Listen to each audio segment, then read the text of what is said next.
Hello and welcome. In today's video I'm going to share with you all my recipe for curried chatigne, and I was lucky enough to find four very small ones. I think they picked them a little too young, so that's why I bought four to see how much I can get out of it. Now there's something called jackfruit, and please do not be confused with jackfruit and this. It looks similar but it's totally different. It tastes different and it cooks different. The chatigne or bread nut has very pointed needles, and the jackfruit is not as pointed and it's more smoother. So I'm going to show you all how to prepare the chatigne, and then we'll move ahead on to cooking it. So to clean the chatigne, what I do is I go ahead and I just cut the top off, and then I cut the bottom off, and you take your knife and you're going to try to go as close to the meat as possible, because if you go too close, the needles are just going to fall and make a whole big mess on your board. So try to go as close to the meat as possible and run your knife down. And I'm still getting some of the mess from the needles, but that's okay. Now you can either do it this way, or you can just chop your whole bread nut in half, like so. And then cut this up into smaller pieces or smaller wedges. Once you've cut them up into wedges, this very hard part in here needs to come out. So you cut that out.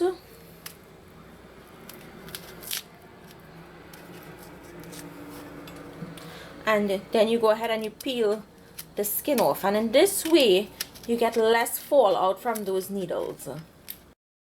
So a little tip for you all is peel your chatigne in a basin, so when the needles fall, they will fall in your basin and you wouldn't have a whole big mess to clean. And when you're peeling off your skin or the outside of the chatigne, you want to go as close to the flesh on the inside, and you want to make sure you see these little holes, because if you don't, when it's time to pull apart, it's going to be very difficult to pull the pieces of flesh apart from the inside. Now when you're cleaning it, and if the seeds fall out, you can keep some of them and throw away some. I'm not going to keep all of the seeds. I'm just going to keep a few of them because it's going to be a lot of seeds to clean. And let me just show you all how you clean a seed. So this is a half of a seed here. You just take your knife and you want to peel that outer skin of the seed or the shell off. And even when you take that shell off, there's a skin on the seed itself. That's this. You also want to take that off. So what I do is I just take whatever seeds can come out. I take the seeds and I just put them one side, and then you just simply pull the flesh from the wedges like this. You take the flesh from around the seeds also, you pull them apart, and you just have to keep doing this, and that's how you clean your chatigne. What I did was I put some water in here, and I'm going to just rinse this out because they had some very, very fine seeds, and I'm trying to get as much out as I can. So I'm going to rinse this in here and then throw it into another bowl. So to cook the chatigne, I put up a pot on medium-low heat, and here I have 2 cups of coconut milk.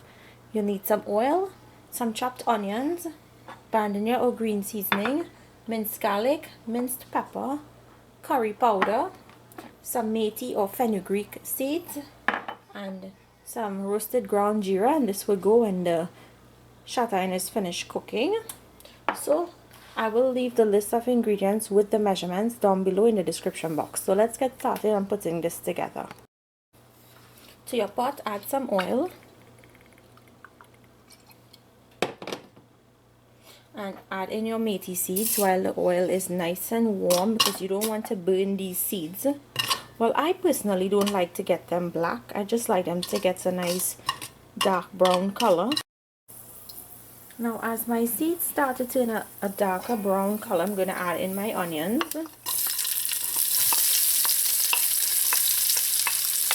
I'm going to let this saute for a little. So my onions have started to get a really nice brown color. Now I'm going to add in the garlic.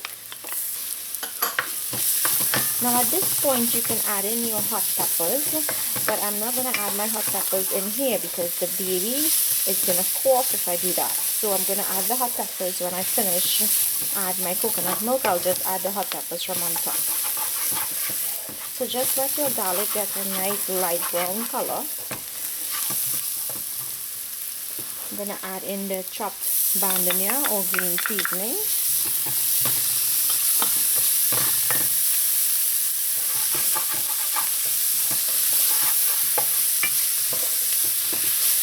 And then now I'm going to add in my curry powder. And you want this to toast on low heat because you don't want it to burn.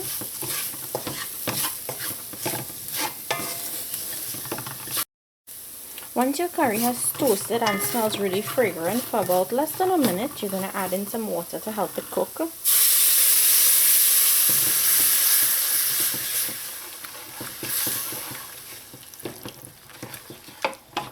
So just let this cook until the curry starts to thicken up in here.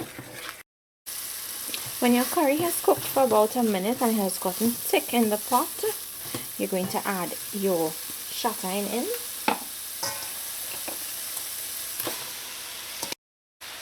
Now give this a mix.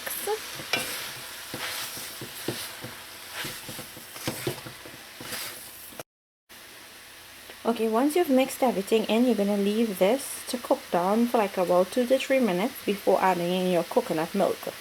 Now, if you do not want to cook this right away and you want to save this for another time, then don't add your coconut milk. Let this cook down, which is really steaming it down. You can store the steamed chatigne in a freezer bag in your freezer until you're ready to cook it, and then you'll add your coconut milk. And in that way, you'll be able to have chatigne in the future whenever you like. Okay, now that this has steamed down, I'm going to add in my coconut milk. And I like a lot of coconut milk in my chatigne. I'm just going to add in my salt at this time, and you can adjust your salt to taste, and you don't want to put too much because this cooks down and it gets to a very small amount, and if you put too much salt now, it's going to be very salty. So just add a little bit and you can adjust the salt in the end. I'm going to add in my peppers now. As I said, I didn't want to cook it together with the onions because it will burn the nose of the baby. I'm going to bring this up to a boil, and then I'll drop the heat back to low and let it simmer until it cooks and the chatigne gets very tender. Now that it has come up to a boil, I'm just going to knock that heat back to low or medium low and let this simmer until it cooks. So as you can see, the coconut has dried down quite a bit and this is finished. But the thing is, the chatigne is not where I want it to be, and it's not soft enough for me. I hate when it looks like this. So one thing I do is I just add a little bit of baking powder to my chatigne.